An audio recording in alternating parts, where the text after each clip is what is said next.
안녕하세요. 인생 책방 엔돌핀입니다. 내 생애의 마지막 저녁 식사 에피소드 10번째 삶에 등 돌리는 적절한 순간 편입니다. 제가 여러분들께 이번 글을 읽어드리기 전에 삶에 대해 생각을 좀 해보았습니다.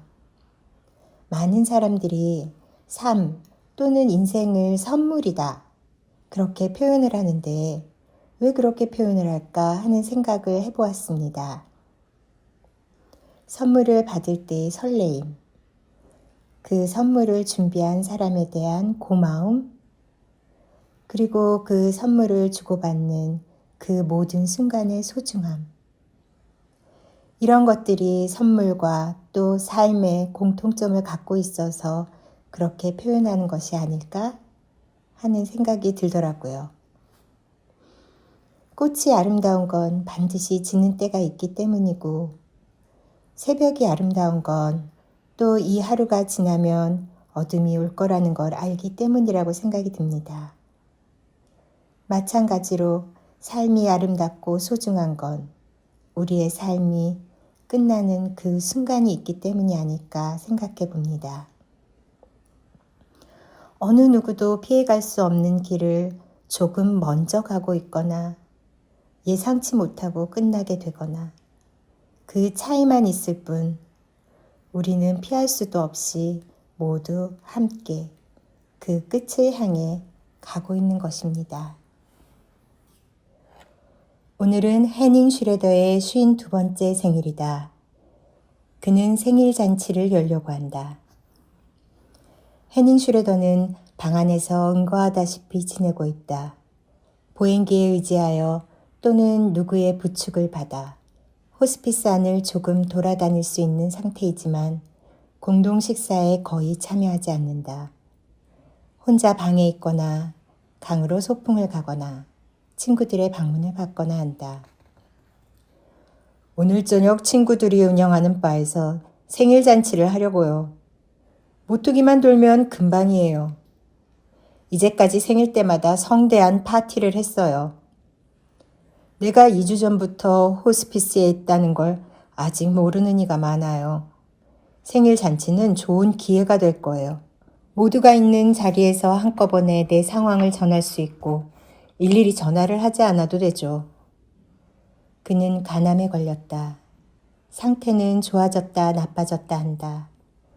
그는 오래전부터 자신의 질병이 어떤 식으로 막을 내릴지 알고 있었다.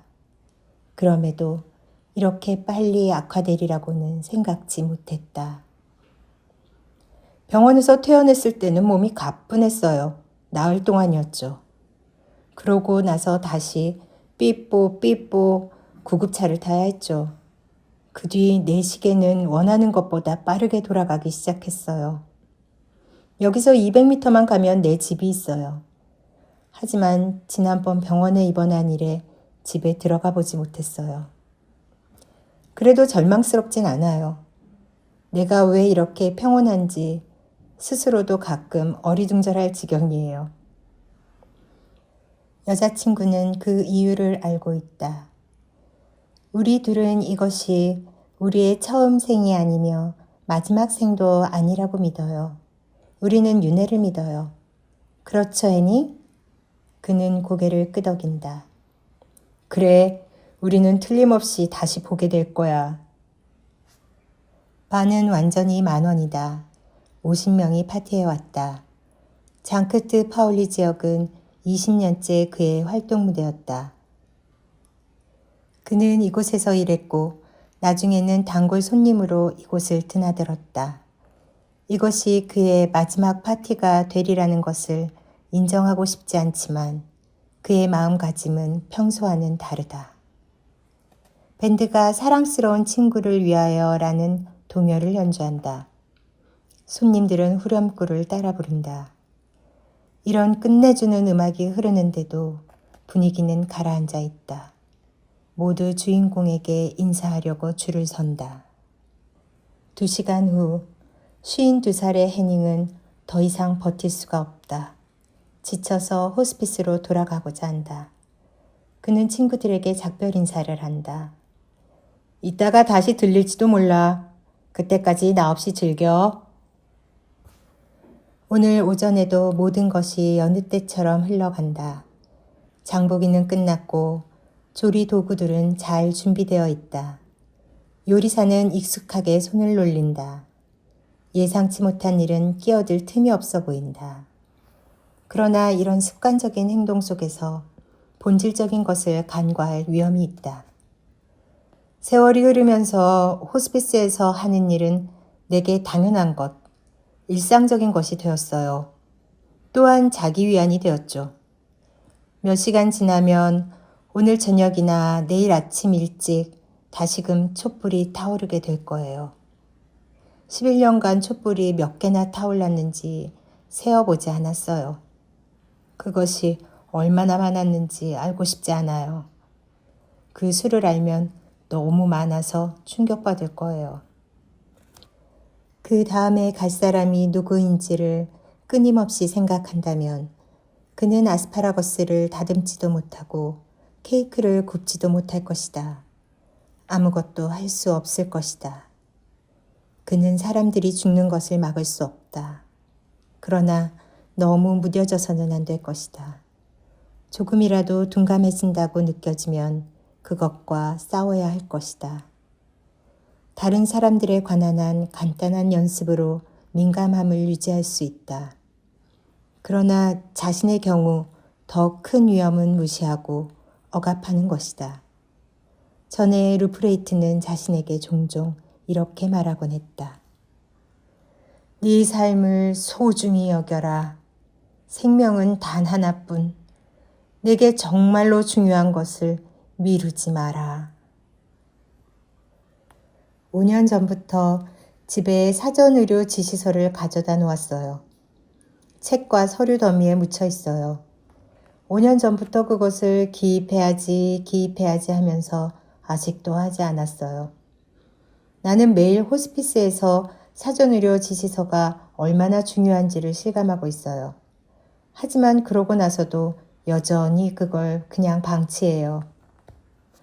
어느 날 집에 앉아 사전의료 지시서를 뚫어지게 쳐다보며 이렇게 물었어요. 왜 이러는 거지? 무엇 때문에 자꾸 미뤄? 대답을 찾는 데는 오래 걸리지 않았어요. 다른 사람들의 죽음을 대하는 것은 자신의 죽음을 대하는 것보다 훨씬 쉬워요. 나는 자신이 유한한 존재라는 사실과 맞닥뜨리고 싶지 않은 것이고 그것을 억압하고 싶은 거예요. 내가 호스피스에서 일하니까 사람들은 내가 죽음에 잘 준비되어 있을 거라고 생각할 수 있어요. 다른 사람들과 달리 난 거의 매일 죽음과 신물나게 맞닥뜨리니까요. 하지만 그렇다고 다른 사람들보다 두려움이 덜하지는 않다. 축적된 경험과 노하우로 그는 죽음에 대해 여러 시간 강연을 할 수 있을 정도다. 그러나 때가 되었을 때 자신이 어떤 태도를 취할지는 알 수 없다. 이론과 실제 사이에 극복할 수 없는 구덩이가 입을 벌리고 있다는 것을 그는 안다. 삶은 결정, 의지, 계획, 선택, 행동으로 결정되지만 죽음에서만은 행동이 아니라 반응이 중요하다. 지금은 내가 어떤 반응을 할지 생각만 할 수 있을 뿐이에요. 실제로 그 일이 일어나기까지는 내가 어떤 태도로 나올지 알 수 없어요. 죽음에 대한 두려움은 내가 호스피스에서 일한 11년 동안 커지지도 줄어들지도 않았어요. 요리사는 평소보다 더 느린 걸음으로 계단을 오른다. 막 부엌에 서서 자신의 유한성에 대해 생각했는데 그동안 죽음이 바로 위층을 덮쳤다. 마치 원하는 대로 할 수 있는 것처럼 호르스트 레클링이 자두 음료를 더 이상 먹지 못할 것임은 이미 지난번 방문 때 예감했다. 그러나 영양을 섭취하지 못해도 이론적으로는 며칠은 더 살 수 있는 것이 아닌가. 왜 더 먼저도 나중도 아니고 바로 지금 세상을 하직했을까? 이런 질문에 요리사는 간혹 머리가 빙빙 돈다. 삶의 등을 돌리기에 적절한 내지 알맞은 순간이 언제인지 제3자는 알 수 없다. 모든 사람과 마찬가지로 나 역시 죽음에서 유일무이한 경험을 하게 될 거예요. 그리고 그때까지 나는 수없이 생각해 볼 수는 있지만 어떻게 될지 미리 예측할 수는 없어요. 각자의 삶이 유일무이한 것처럼 죽음도 제각기 달라요. 내가 계속 확인하게 되는 것은 바로 그거예요. 루브레이트는 믿음만으로는 죽음에 대한 두려움에서 자유롭지 못하다고 확신한다. 카톨릭 신자건 개신교 신자건 불교 신자건 이슬람교 신자건 간에 죽음에 대한 공포는 그 어떤 종교 앞에서도 면제되지 않는다. 오늘 들려드릴 이야기는 여기까지입니다. 그리 길지 않은 시간이었지만 오늘도 여러분과 함께한 이 시간이 저에게는 행복이었고 또 이 모든 일이 선물이며 기적이었습니다.